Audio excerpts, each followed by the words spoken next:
Personal notice. Danger's my stock and trade. If the job's too tough for you to handle, you got a job for me, George Valentine. Write full details.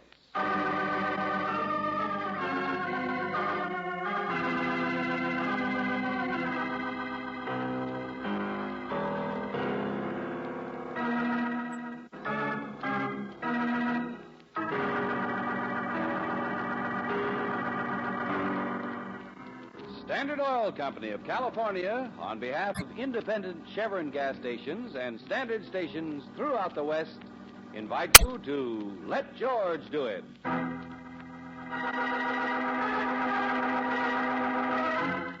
The White Elephant, another adventure of George Valentine. My dear Mr. Valentine, I don't write letters very often these days. Having friends with whom one exchanges the best of one's mind and heart has rather gone out of fashion. To exchange anything less is death already. Now, you mustn't misunderstand, Mr. Valentine. My brother and I have enjoyed our life of seclusion. After all, we've lived this way almost entirely, ever since our dear parents died in a train accident and left us alone at the age of 10. I only speak a little sadly because, as every person must, I've been going through the unpleasant task of making out a will, and I think you should be informed of the fact that I'm including you in my will. Yes, Mr. Valentine, I'm leaving you the sum of $1,000. You will receive this legacy when you have caught my murderer.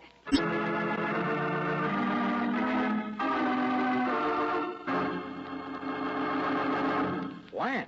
Miss Alice May Edmund, number 1 Bartholomew Square. Oh, that's the commercial district. And on the letterhead, there's an engraving of a white elephant.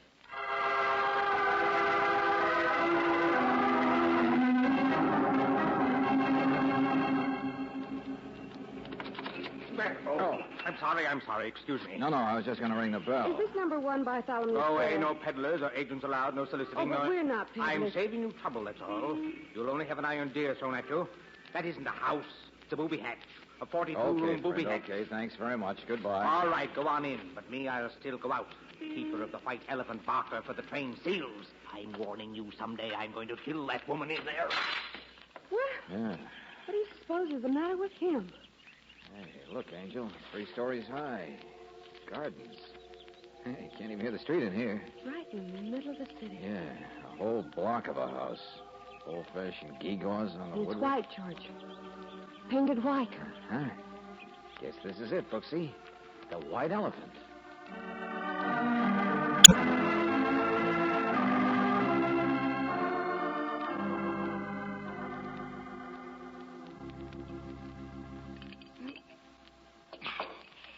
Milk, Mr. Valentine, should only be drunk at a certain temperature of warmth. Oh? My brother Stephen taught me that.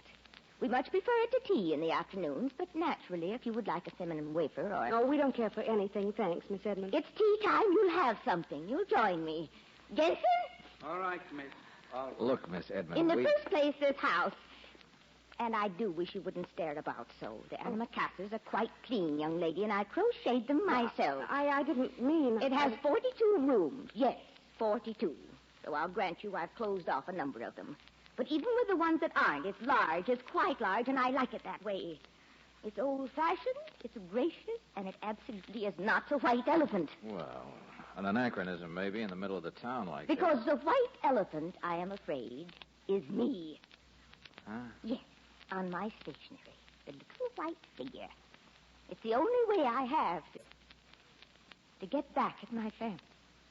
To show them I know what they think of me. Your family? Oh, I know I have none. Just my brother and me, all alone in the world. He's such a wonderful person. There aren't any gentlemen like him anymore. But we're wealthy. Don't you see? Anybody who's wealthy has a family, Mr. Valentine. That man you bumped into on the way in here, that Clarence Morley, only a second cousin, but he calls me Aunt Alice. He kisses my hand. He simpers all over himself trying to get into this house.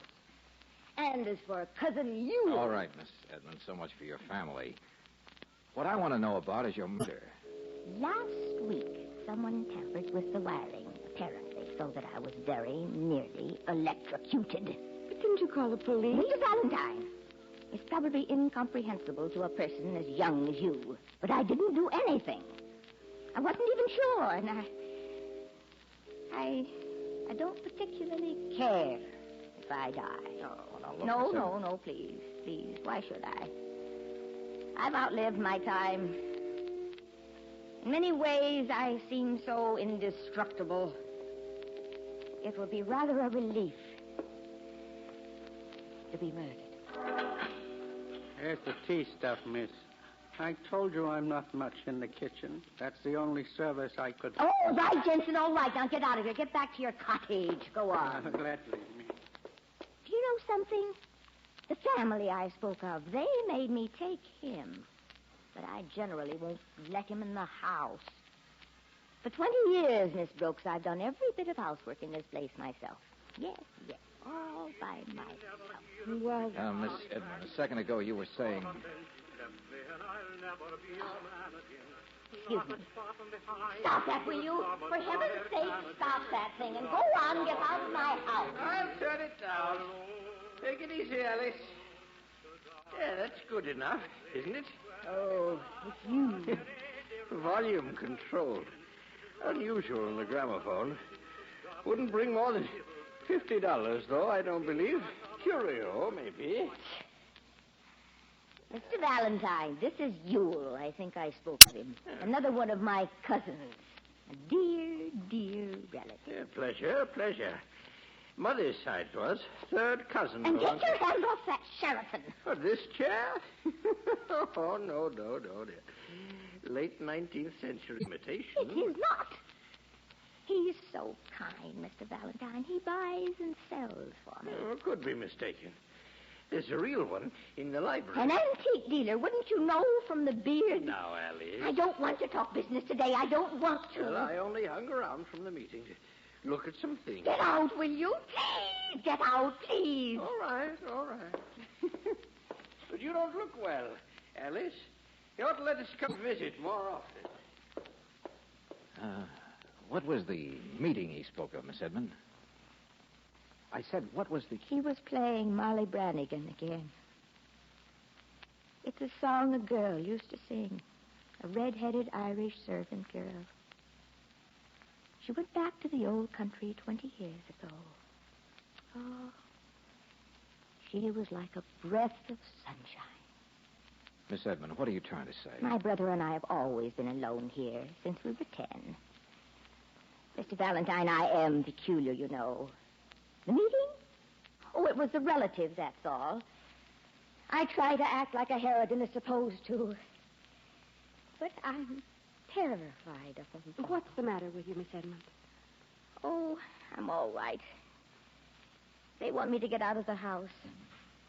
I don't really have any money. It's all in the house. It's valuable property. But it's mine, and I want to stay here.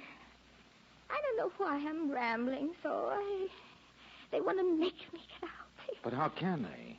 Oh, Miss Edmund, this brother you talk about, this Stephen, can't he help? Stephen's so kind. He won't let anything. He won't let... Miss Edmund. Miss Edmund! This glass, Brooksy, the milk. It's the milk she drank right in front of us. Somebody was trying to murder her, Brooksy. It was poisoned.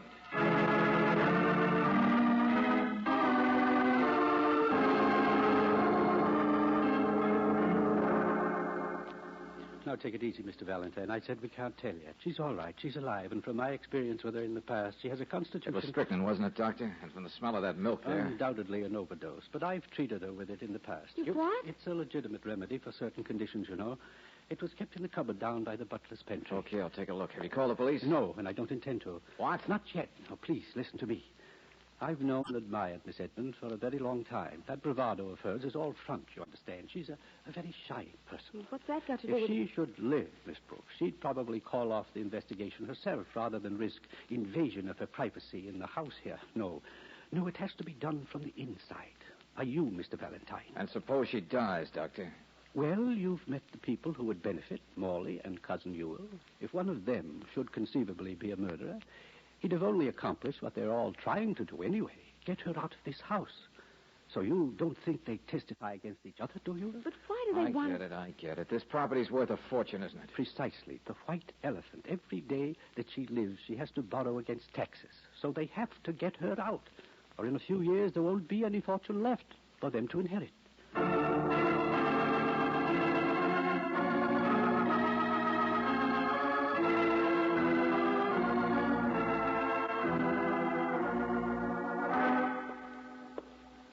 Yeah, here's the bottle, all right, Angel. Strychnine. Somebody certainly had a choice. Sleeping powders, all of the medicines right here by the Hey, pen. wait a minute. Look at this. Hmm? The ring on the counter, see? From moisture, from the glass. The gentleman says he poured the milk and then left it for her. Uh-huh. So anybody who happened to come in right then, golden opportunity. Just spike a drink a little. What is all this you're talking about, young man? I thought you left the house, went out. Oh, saw the doctor's car, came back. What's the matter with her? Well, he'd better tell you. But you can tell me something. Hmm? Where's Miss Edmonds' brother? She confused me on that. Stephen? Her brother, Stephen? That brother of hers has been dead for 20 years. Dead? Valentine, here. Well, doctor, is she... No, she's alive. She's going to be all right. But perhaps you had better call the police. What do you mean, Doctor? I thought it would be so simple to track down just one person. That's why she's alive. A barbiturate acts against strychnine, you see. A barb... What in the name of... You saw that stuff there in the cabinet. Sleeping powders. I'm trying to tell you why she's all right. It was in the milk, too. Agent and reagent. Poison and antidote. Yes, believe it or not, the poor little white elephant is still with us because 2 people tried to poison her. 2 people tried to murder her.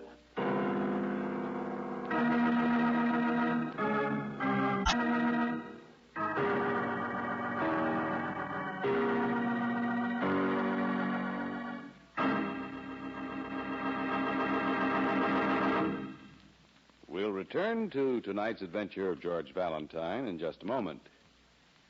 One of these days, science may come up with a method for keeping your car's windshield constantly clean. That would be just fine, because driving with a clouded windshield can be a hazard as well as a discomfort. Meantime, depend on the men at standard stations and independent Chevron gas stations to keep your windshield sparkling clean. With them, this service is practically second nature.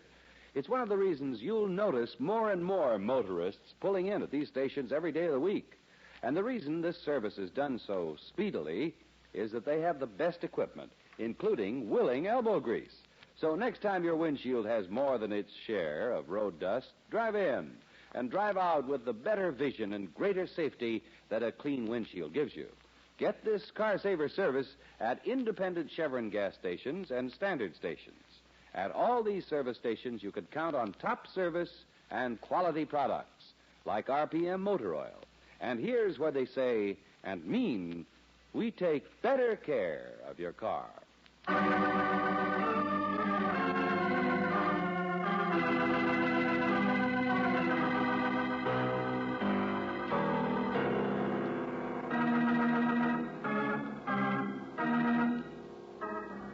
And now, back to tonight's adventure of George Valentine. Poison and antidote, and a little old lady who didn't particularly care whether she was killed or not, whose only desire was to be left alone in her strange, old-fashioned house. At first you wondered what reason there was for her fears, but now you know the only reason she's alive is because not one but 2 people tried to poison her. 2 negatives make a positive, and the poisons were such that they canceled each other out. Well, if your name is George Valentine, all you know is that now you have to work twice as fast. Miss Edmond, did you see anybody touch that warm milk of yours today? Oh, I forget. I don't know. It's so much more real 20 years ago. Like that brother you keep talking about, I suppose? We took care of each other. We weren't like the rest of the world. The scramble, the suffering that people call excitement. I talked about Stephen as though he were alive, didn't I? Miss Edmund, perhaps we'd better... And about her, too, the Irish servant girl. Because she was the last happy thing in this house. Please listen to me. I still don't see what you're driving at. She would have fitted in so beautifully. She was young, too, only 19. So much younger, but it didn't make any difference. so full of life. Cousin Yule knows. He knew it. Miss Now let it Edmund. go on, Brooks. But Stephen was in love. I hated her afterwards, but now I don't. Wherever she is, she's probably never even guessed. There was a boy in the old country. She showed me the cablegram. I helped put her aboard ship that same afternoon. I begged her to stay, but she left to be married. Not thinking, just happy. And my brother came here, home, and went out. And I never saw him again. And that's when they all started coming. That's when the white elephant was born. The rich, sick relative alone in my house. It was Morley who called the next morning. They said my brother had gone out and shot himself. Shot himself, huh? Because the girl left him. And you haven't cared about anything since then. I'm beginning to catch on now. They've handled all your affairs since then, right? Yes. And if you've talked about Stephen as though he were alive, it's only to keep yourself alive. Yes. And now they want you out of the house because it won't be long until the taxes have eaten up its value. Oh, there's a paper on the bureau. This is George's court thing. It says I'm incompetent.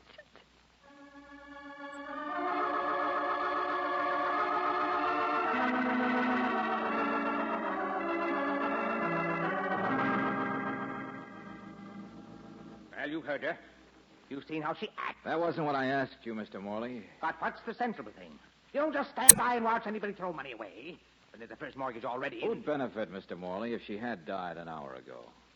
Well, I would, for one. I don't mind telling you. The police will want to hear that, too. Now, see here. They're already running tests on the poison in the glass. Well, I didn't touch it.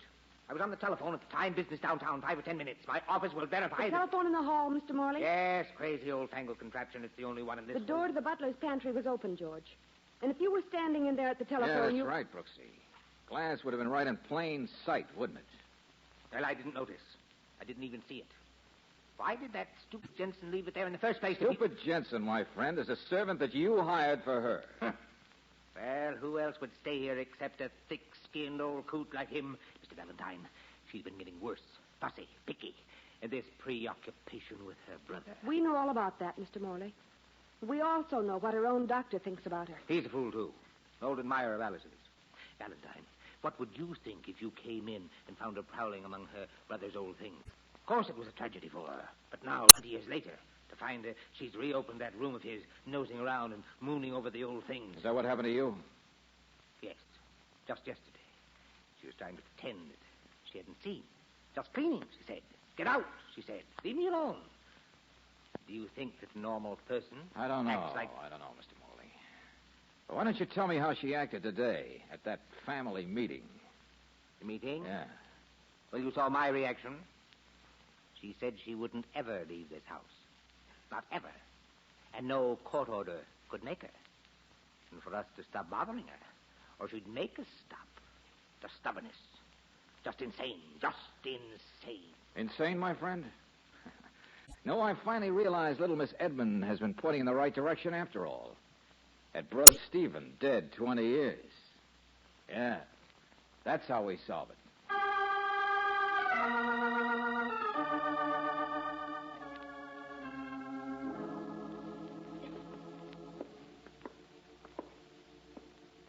George, this was the maid's room. Yeah, sure, Brooksy. And it's been closed all this time, too, hasn't it? And Stephen was in love with her. Look at that. The old-style maid's sitting room for a little red-headed Irish girl. Not very big, is it? Wait a minute, I'll get the lights. There we are.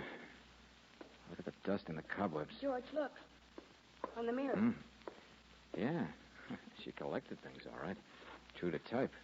Paper flowers, dance program, carnival dog. And the snapshot. Huh? Don't you recognize him? What do you mean? Without that stomach and antique dealer's mustache. It's Cousin Yule. Oh, yeah. A day at the beach.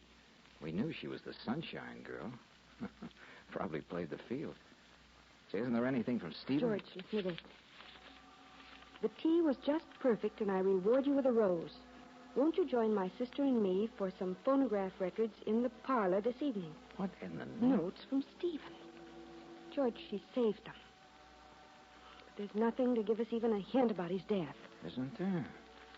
Wait a minute, Brooksy. Listen to this one. Today I told Alice May we should leave this house. It is gloomy. If you would only say yes to me, there is nowhere on earth we couldn't go in with blessing. You have shown us what sunshine can be. Well, if she'd accepted him. But I certainly can't blame her. I'd have run to a fuddy-duddy like No, that. that's not what I meant, Brooksy. Stephen offered to leave this house. Don't you see what... Miss Edmund. Yeah, but where is she? What... George, she must be up at the head of the stairs there. From her room.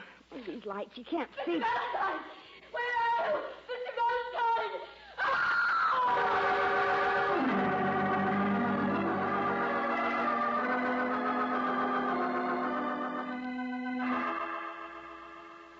There'd already been 2 attempts on this lady's life, and now a third.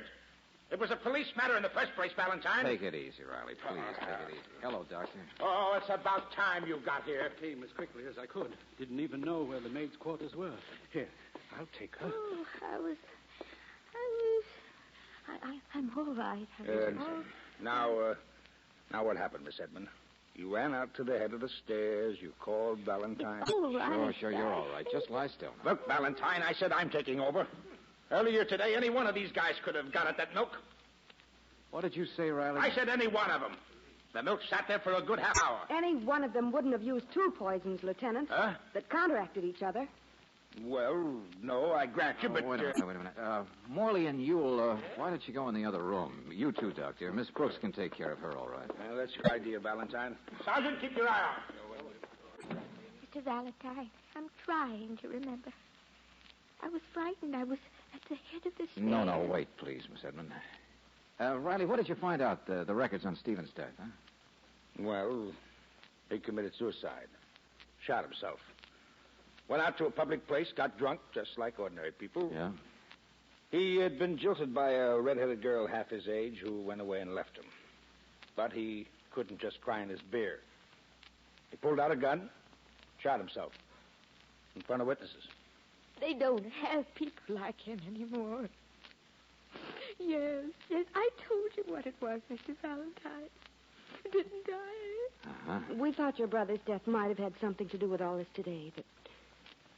Well, I guess we were wrong. Now, it's simpler than you think, Angel. Miss Edmund, you waited to drink the milk until I got here. I what, George? Brooksy, you just said no one person would give 2 poisons that worked against each other, made someone just a little sick. Well, Miss Edmund is one person who would. Yeah? What is all this? What's the name of it? And she's taken the medicines long enough. She would have known how they'd act. The doctor could have told her. So, Miss Edmund, you wanted me out here to see it all, didn't you? Because that family out there was going to get you out of this house, and you'd sworn you'd stop them. Well, that was your idea of how to do it, wasn't it? Mr. Valentine, they don't understand. You knew that if you could cast the suspicion of murder at them, no court would ever believe them when they tried to say you were peculiar, incompetent to handle your own affairs. So you would have won. You would have stayed on in your house. There was no reason for me to leave. But Daddy... Look, Miss Edmund, you're quite fussy. You're meticulous. That glass of milk of yours sat handy on the counter after Jensen prepared it for half an hour. Now, the first words you said to me today were, milk should always be drunk at a certain temperature of warmth. Warm milk. Well, in half an hour, it would have been cold. So why didn't you say something? Why did you drink it without noticing? Unless you were the one who doctored it yourself. What if I did? What if I did? It's my house. Why shouldn't I fight for it? It's mine, not theirs. I can go bankrupt if I want to. So that's all it was, huh? Tempest in a teapot. I'm sorry. You poor thing. If it meant so much to you not to leave this place... Yeah, you would... Riley. We thought the key to the whole thing was her brother. And I wish I didn't have to say that maybe it is. What are you talking about, George? Brooksy, we'd left the door to this room open. She could see us from the head of the stairs. Well, now, suppose she called out in terror and fainted and fell. Valentine, I don't get She wasn't pushed, Riley. It was terror. It's seeing us in this room. Miss Valentine. Oh. Yes, Miss Edmund? It's an old-fashioned made sitting room, Riley. Now, it's only a guess. It's all it can be. But I can think of a way this would all tie together. And all for her brother. What's through there, Edmund? Bedroom? Okay, it's the closed-off place. And why Miss Edmund wouldn't leave this house? Why she couldn't. The memories that held her. Memories of herself. Of things she'd done 20 years ago. Okay, let's see what's behind this curtain. Good Lord.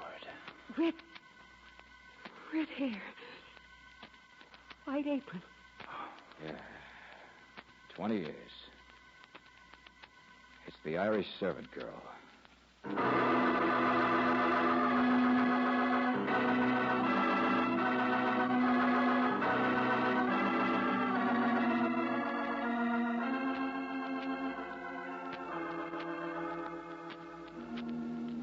Oh, George. I know, Brooksy, I know.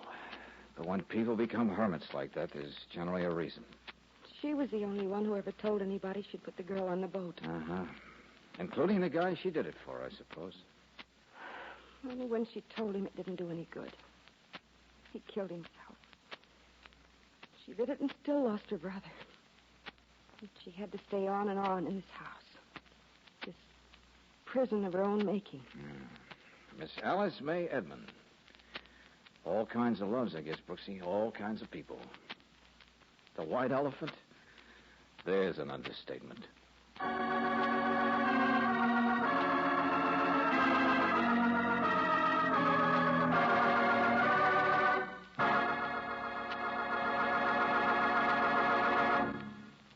If your car hates to get going in the morning, if it drags the way it would on a sand bed and labors up hills, it may be the fault of gummy gasoline. Most raw gasolines contain impurities that form power-robbing gum. The only way to get rid of the impurities is to refine them out. And Chevron Supreme is the gasoline that's super refined to prevent engine-sticking gum. Further, super refined Chevron Supreme gives you all the qualities in careful balance that your car needs for every driving condition throughout the West. This proper balancing means faster starting, faster pickup, smoother power on hills.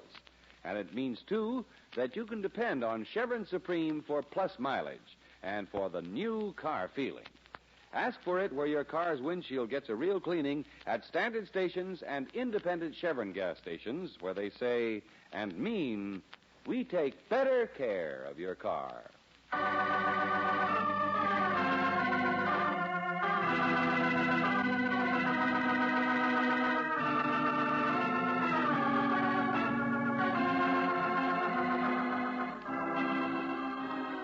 Tonight's adventure of George Valentine has been brought to you by Standard Oil Company of California on behalf of independent Chevron gas stations and standard stations throughout the West. Robert Bailey is starred as George with Virginia Gregg as Brooksy. Let George Do It is written by David Victor and Jackson Gillis and directed by Don Clark. Wally Mayer is Lieutenant Riley. Lorene Tuttle was heard as Alice. Ted Osborne as Morley. Larry Dobkin as Ewell. And Herb Butterfield as the Doctor. The music is composed and presented by Eddie Dunstetter. Your announcer, John Heaston. Listen again next week, same time, same station, to Let George Do It. This is the Mutual Don Lee Broadcasting System.